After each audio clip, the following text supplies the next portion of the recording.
আজকে এই বাজারে ভিডিও করতে গিয়ে এতটুকু আতঙ্কের মধ্যে পড়ছি যা আগে বাবা ছিল না।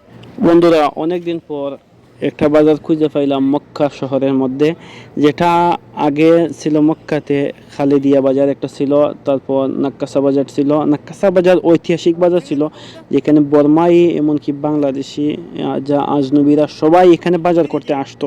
আমরাও প্রায় সময় আসতাম।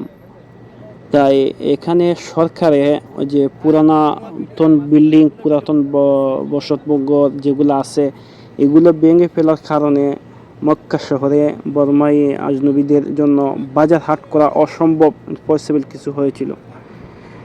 তাই যত জায়গার মধ্যে বাজার হাট জমতো না বাংলাদেশের মতো, ইন্ডিয়ার মতো, আবার সব কিছু বন্ধ হয়ে গিয়া। এই জন্য নতুন করে এখানে একটা আমি চলে আসলাম আজকে কাকিয়ার আশেপাশে এখানে একটা বাজার। তো এই বাজারে আসতে গিয়ে এতটুকু আতঙ্কের মধ্যে পড়ছি, যা প্রথমে বলেছিলাম আপনাদের, আমি ভাবতে পারি না এতটুকু আতঙ্কের মধ্যে পড়ছি। সবাই বলছে ভাই ভিডিও করেন না, ভিডিও করলেই আমাদের সমস্যা ফালাই দিবা। কি জন্য ভাই? আপনার ভিডিও যদি বেশি মানুষ দেখে তাহলে এখানে বাজার বসতে দিব না, অস্থায়ীভাবে বাজার বসতে রাস্তার পাশে বসতে দিব না।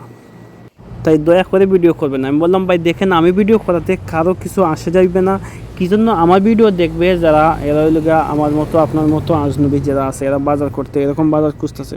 তাই আপনাদের সবাই ভিউয়ার্সদের বলি, আপনারা যদি কেউ বাংলাদেশের মতো বর্মাই বাজারে যাইতে চান, একদম আপনাদের সহজ লোকেশন হইল মক্কা আল কাকিয়া হাইফার আল ওয়াফা এর বরাবর অপোজিট সাইডে আপনারা গেলেই এখানে আসরের পরে, আমি যখন আইছি তখন বাজারটা একটু জমতাছে। আসরের পরে আসলেন ইনশাআল্লাহ, বাজারের মধ্যে আসলে আপনার প্রয়োজনীয় জিনিস পেয়ে যাবেন অন্য জায়গা থেকে কম টাকায়। এই ভিডিওটি শেয়ার করে সকল মক্কা প্রবাসী ভাইদেরকে দেখার সুযোগ করে দেন। আপনি হয়তো একজন প্রয়োজন নাই, আপনার শেয়ারের কারণে হয়তো অন্য একজন প্রবাসী এই বাজারে আসতে পারে। ধন্যবাদ।